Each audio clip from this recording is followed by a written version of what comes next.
Hey there, guys, gals, fans, and pals. Your buddy JohnMegacycle here. Another episode of Minecraft. Coming at you. Holy cripes. It's been a while since we talked Megacycle crafters. Like, for real. Let's kick off our intro real quick and then we'll go from there.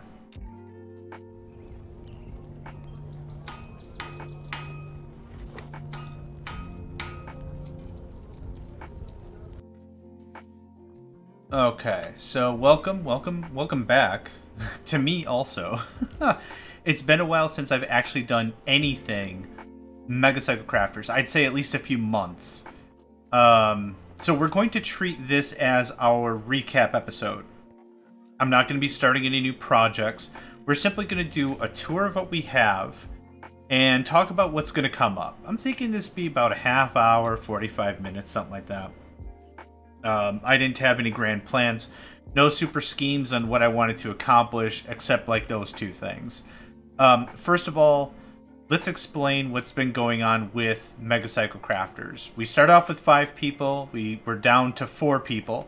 One person discovered Shiro, decided it wasn't really for them. They weren't into modded, totally cool, not a problem.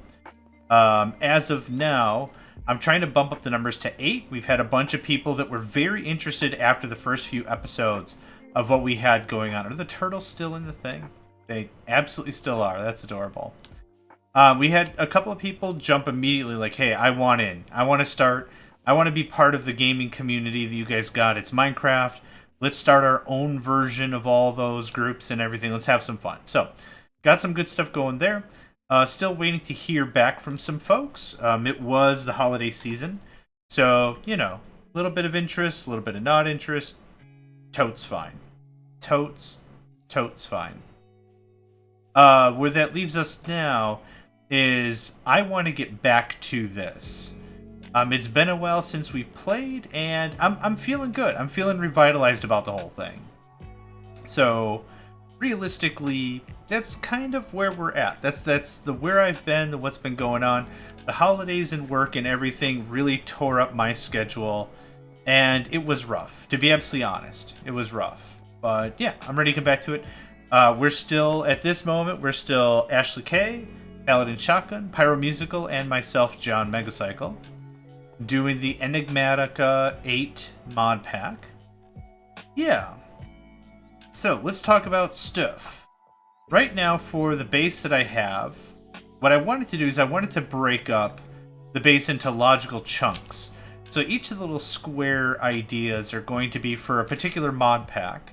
I've got this one, which was just aesthetics. That one's ours. That one's I don't know. That one's way more ours in the garden. Oh, we have a merchant. Oh, hello. I hit control, I swear. That's fine. So, I've broken up my base like that. We've switched storage options, and we'll talk about storage in a second. I want to talk to Mr. here. Hello? How does this work?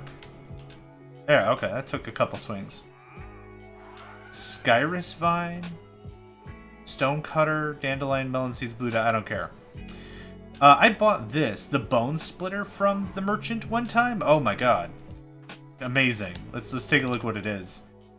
Sharpness 10, Mending, Capturing 2, Looting 5, Unbreaking 3. Ridiculous. I don't have a sword because that axe is so awesome. That's kind of how that went down. This was a greenhouse. I desperately needed more lumber. This was producing lumber. We got the Phyto Grow in there. It's all good stuff. So that's all plugged in. And there's that. Oh, how am I using... What are we using for inputs? We're using integrated dynamics as our networking cabling, so to speak. So yeah, this is the top side. We have nice little lampposts. I'm working on a prank base. I keep hitting E to interact with crap.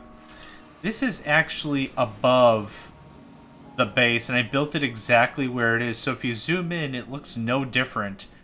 But this is actually about 200 blocks up. So don't tell any of the other Megacycle crafters about that. That's my little secret. Oh, yeah. Oh, okay. I didn't realize I could do this. Cool. So you can see down here, this is the main base, and if you look up, based on render distance, you can't even see it. That's what's neat about it. The sun passes right, or the sun passes light through it. Something. So anyway, this was my base. I usually use the top layer for a little more aesthetics. I was gonna say anesthetics. That's not right. Aesthetics. So I could better group stuff visually. But down here is where the real meat and potatoes are at. Down here is all my production. We dabbled in several mod packs, from Mechanism to RS to... We didn't do anything with Applied Energistics. We used Immersive Engineering, drawers, a bunch of stuff.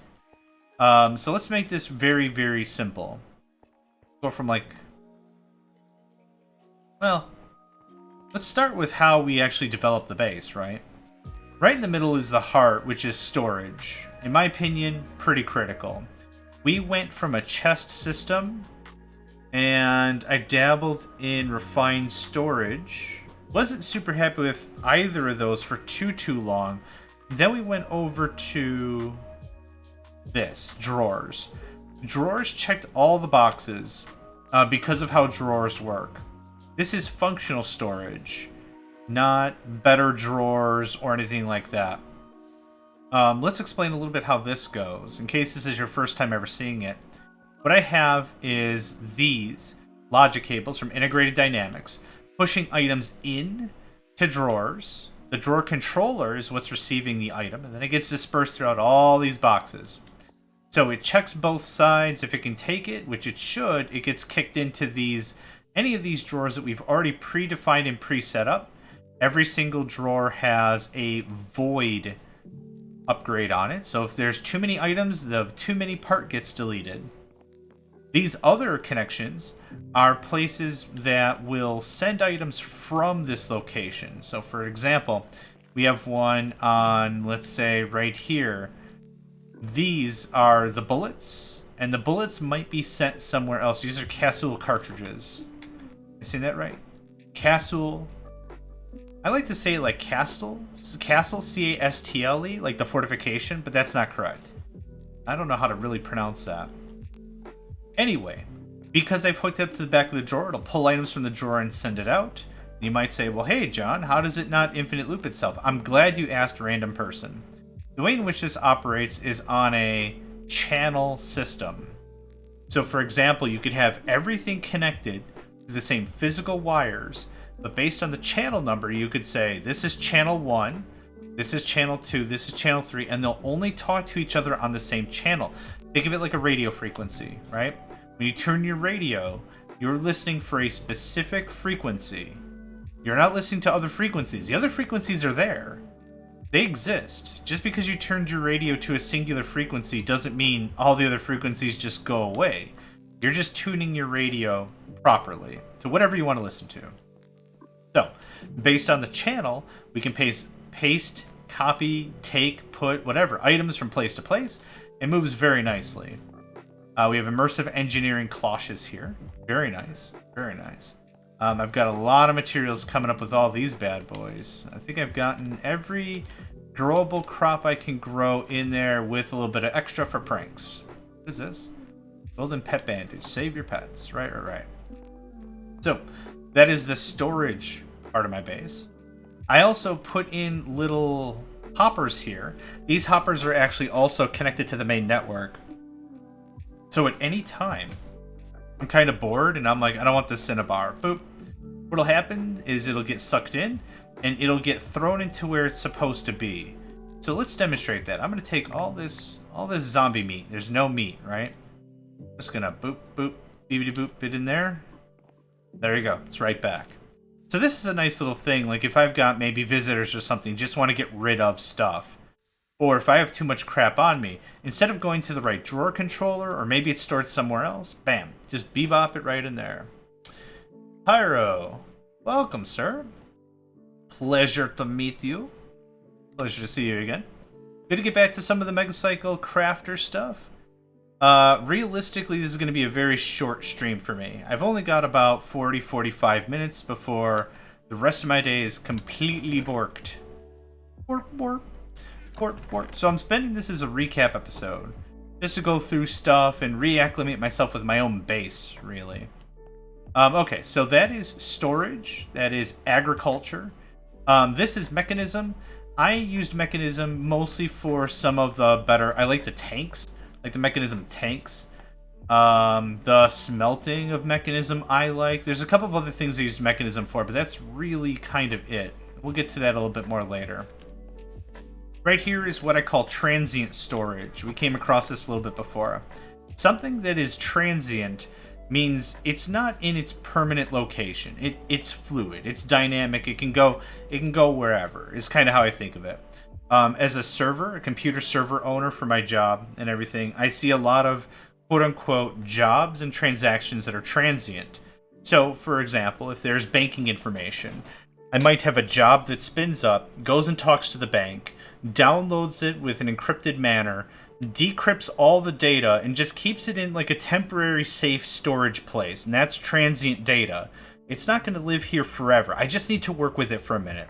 So I'll take that data, I'll clean it up, I'll format it, and then I'll insert it back into the database, like our local database for the business, where it's safe and secure.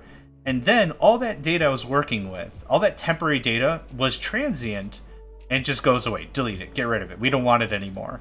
We have the permanent stuff. So this is all transient storage, so anything I don't know it's supposed to go, it goes here. Ideally, I would go over to the bins and I would create storage for this stuff, which I would do, but I'm not going to bother. Again, this is just a quick recap episode. Here's another really good example of transient storage in terms of smelting. I'll just grab these guys. Resonating ore, grab you as well.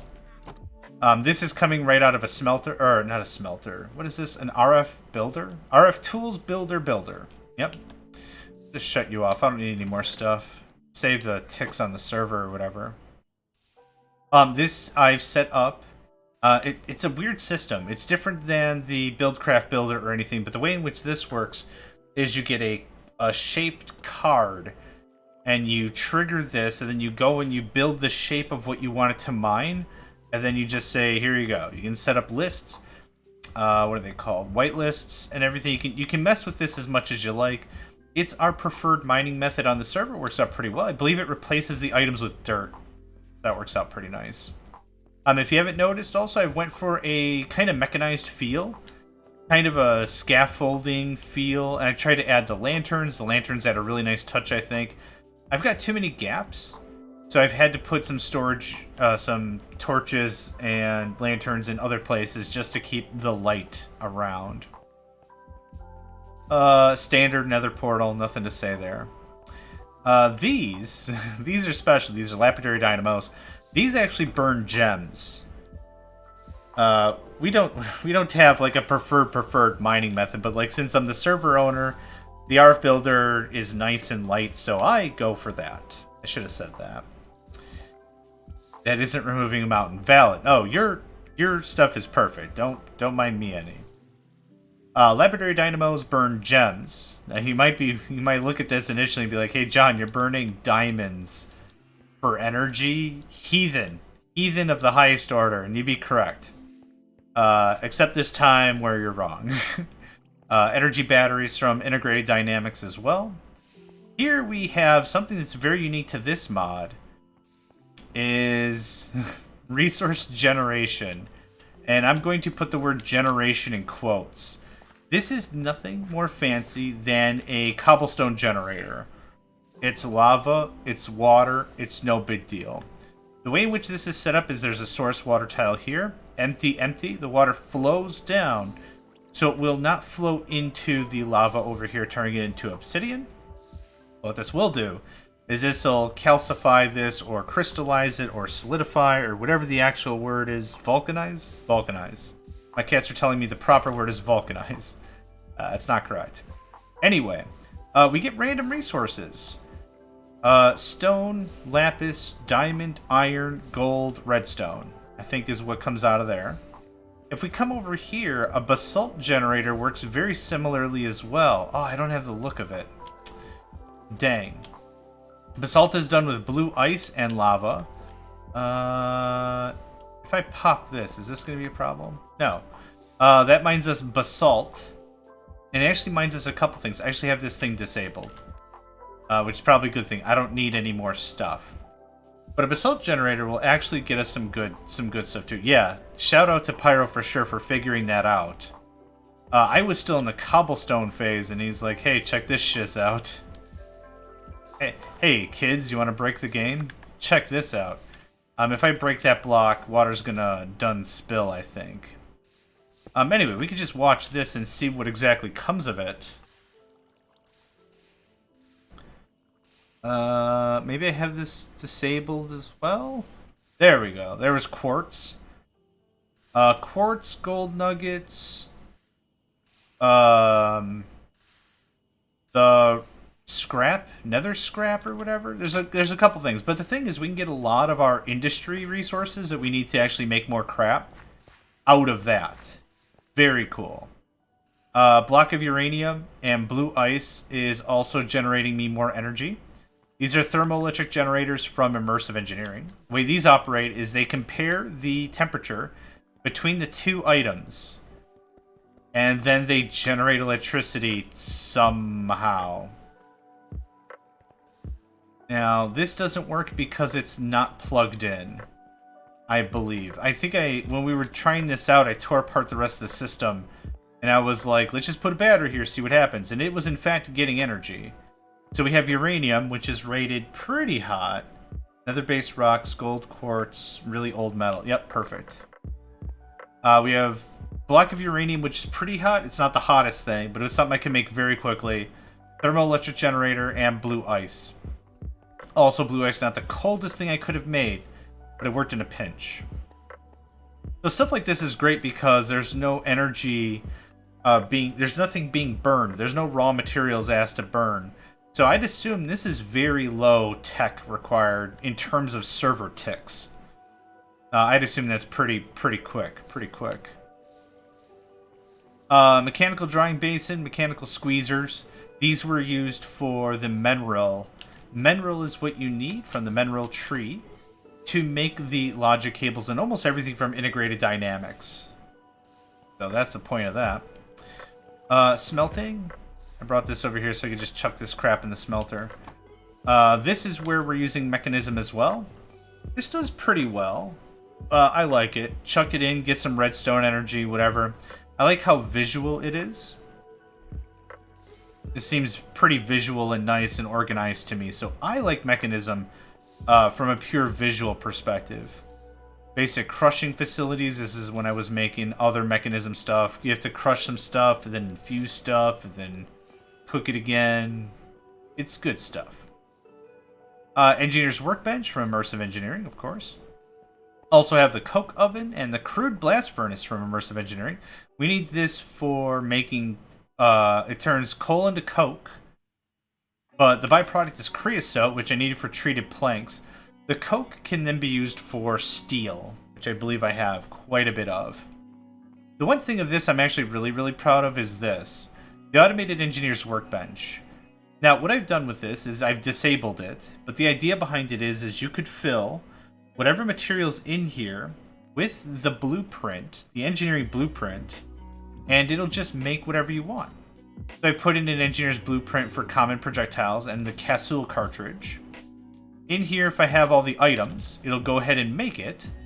What it'll do is it'll actually feed into here. I think I've got lead nugget. I have all the filters there. I have the energy there. And I have water there. Good stuff. This will then make it. It'll kick out. It has a neat little animation. It'll kick out all that crap. The coke and stoat. Coke and soat. I like that. This will kick out right here on the line. It'll go into this chest. This chest will have the bullets. Bullets get fed into the system. So I have it very controlled right now. What I'd like to ultimately do is set up circuitry. So that way it says, how many bullets do I have? How many Casul cartridges do I have? I have 1,000. Good. Perfect. Don't do anything. How many? And it just asks like every, I don't know, whatever, tick or 10 ticks, or I don't know how I do it. But it's like, how many do I have now? 700? We're still fine. How many do you have now? 500? We're still fine. How many do you have now? 100? Okay, make more bullet. We can set that all up. That seems like something I'd like to do too. Here was a really neat process with the mechanical squeezers. We could actually squeeze resources into other stuff. So we can go, what was it? Cobblestone to graphite, or to gravel, gravel to flint, flint to gunpowder, something like that. I think this is also set up on some logic, so it's not crushing through all of my stuff. Basic infusing factories. These are also from Mechanism. Very simply put. Now this is another example of how we can feed resources into this. So this is all probably on channel 5. Nope, it doesn't go that way. Channel 5, yep. So we have an ID behind here with iron. Which one's iron? Nope. Yep. 4-2.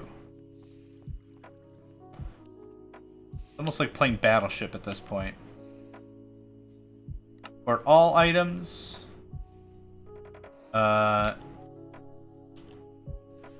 Yes, that is what I want. But the channel's here. Yep, channel 5. So here's how this works.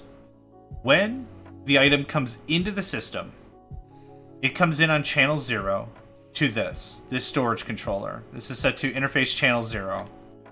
Then I have the interface behind the chest, or the drawer, that says, hey, output on channel 5. If anyone is asking for iron, listen to it. What we have over here then is the input on channel 5. So what I'm going to do is I'm going to take this iron, and what I expect it to do is to get refilled. There we go. Similar to the zombie flesh, but in reverse. This is just getting all the iron back. And that keeps a lot of our manufacturing busy because it completely eliminates how much human effort is required for me to do anything.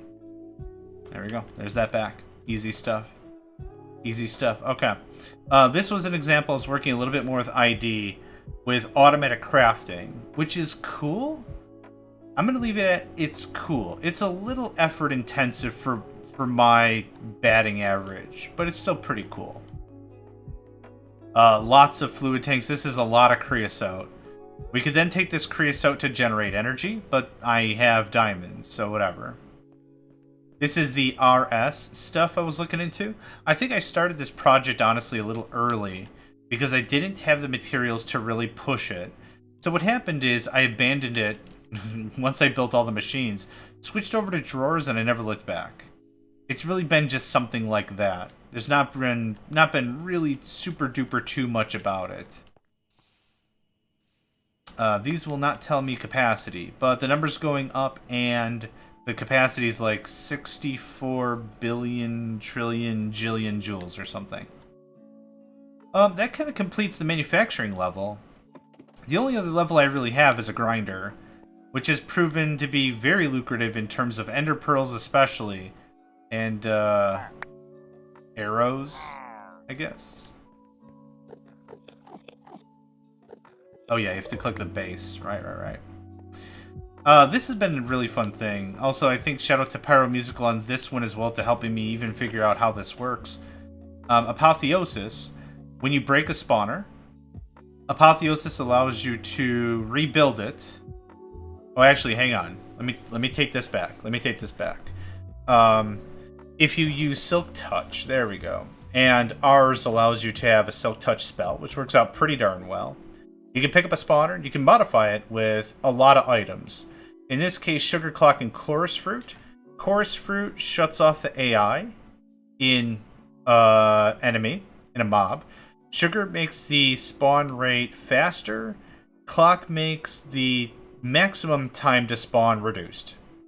Super cool thing about that is you can just crank out baddies like crazy.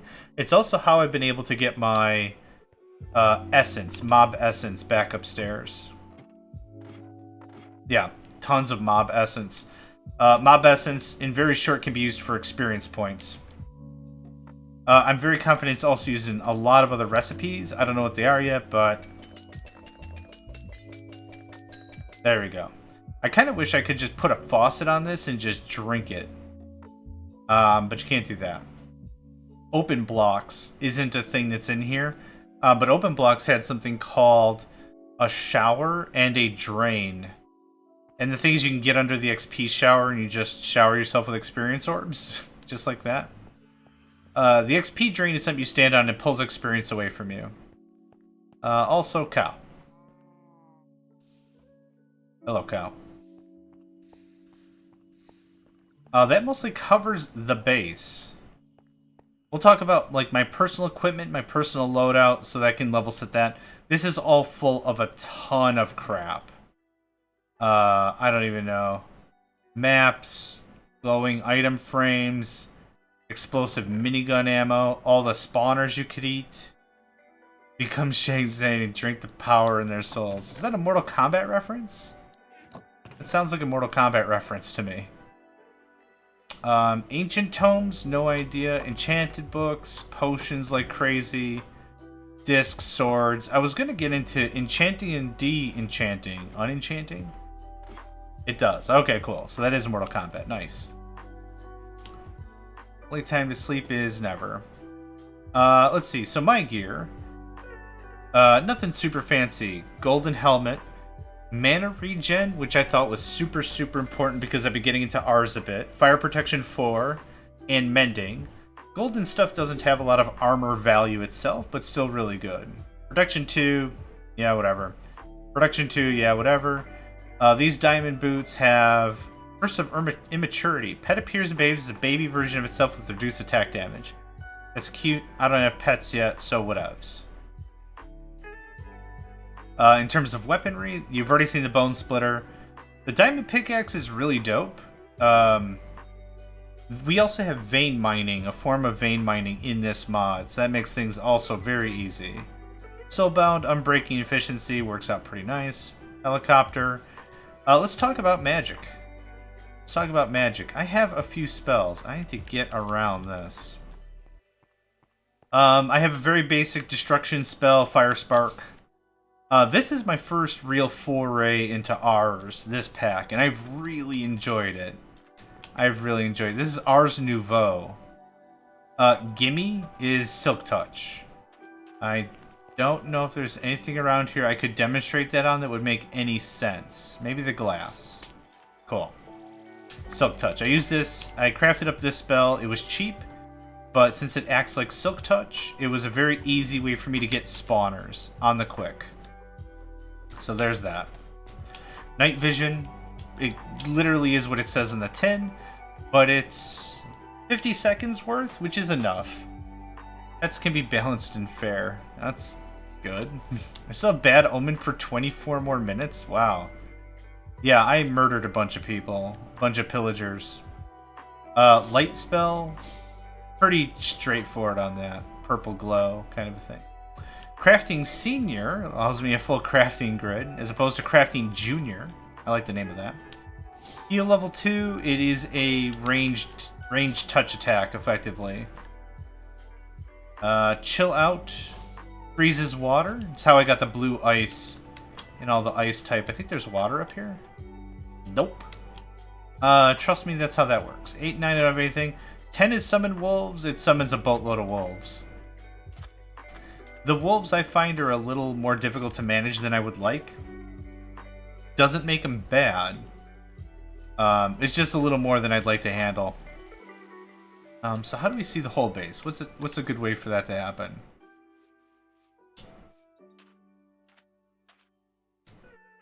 Come on, there we go. Probably gives a pretty good view. I'm going to take fall damage. I don't care. Oh, let's talk about artifacts. I think these... Yeah, artifacts. Okay. I have the Novelty Drinking Hat. Decrease the time it takes to drink and eat items. Hey, I'm number 1. I like gravity doom my drinking. I've got the Cross Necklace. Increases length of invisibility after taking damage. If you're not familiar, iframes. You might have heard iframes. Basically, after taking damage, you get a very short window of invincibility. literal invincibility. It allows the character or the player to recuperate what is happening, what is going on, and reassess the situation. If you've ever played a Super Mario game, after taking a hit, your character gets smaller, or you lose your Tanuki tail or whatever, and your character flashes, you have just a couple seconds, maybe a second, to just either GTFO or double down and just wail on the enemy. Diamond Backpack, pretty nice, I like it. I also have the Power Glove, increases damage dealt by the wearer, plus 4 attack damage, really, really cool. Really cool. I don't think it... Oh, yeah, of course. The Helium Flamingo. That's how I was able to float. It's a little complicated. It seems to be a little more particular than I'd like. There have been times where I've straight up taken fall damage after using the Flamingo. If I do something like this... And I'm going to be right there. Nope. Okay. Whenever you fly up or fly down, it was hard to replicate, but there was like a whole session or two. I was like, why the F and the how and the F am I taking any amount of damage? This doesn't make any sense. I'm going to fly a distance. It should not be fall damage. Yep, okay, cool, neat. Another thing that might cause it is falling from a great height and then using the Helium Flamingo as a last resort and just stopping movement. Like to kind of catch your fall, so to speak. You know what I'm saying? But it's a really nice traversal tool. I like it. It's definitely prevented me from needing anything else. But it's worked out pretty well. So yeah, another server backup. I should limit that. It's like backing up every 10 minutes, it feels. That all being said, this is my base. Let's talk about long-term roadmap kind of stuff. When it really comes down to it, the ultimate goal I'd like for this group is to get around 8 members. That's kind of the goal I'd like. I think that would well round out the team, the group, the everything a little bit more. Keep people with different personalities on point, people with different play and build styles on point. I think that would work out pretty darn well. So that's one objective I have. Second real objective is to really get back into this.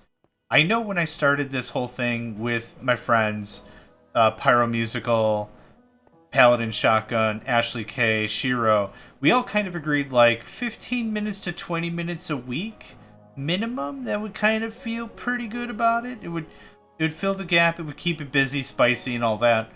I personally am admitting I am failing a little bit behind that by quite a margin.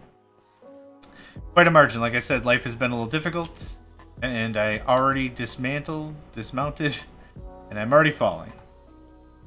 But yeah, I'd like to get back on it. I really enjoy Minecraft and everything, and there's nothing bad with this mod pack. As much as I'm excited to play a different mod pack that wouldn't just allow me to cheat resources like crazy, I still also very much enjoy this one. So, we still have a lot more to explore with literally everything. That's a nice little view of the base, yeah. Nope, how's this work? There we go. We've got quite a bit more to explore with this mod pack. What I'm going to be doing is coming back, hopefully next week, with some actual project ideas. I was probably thinking about either just picking a mod pack and exploring that, or maybe something really, really simple. Maybe flatlining a mountain, who knows?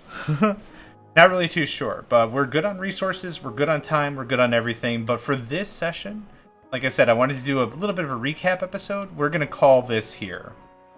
So, once again to everyone, thank you all for joining me. My name is JohnMegacycle. Another episode of the Megacycle Crafters is in the books, and I hope to catch you next time.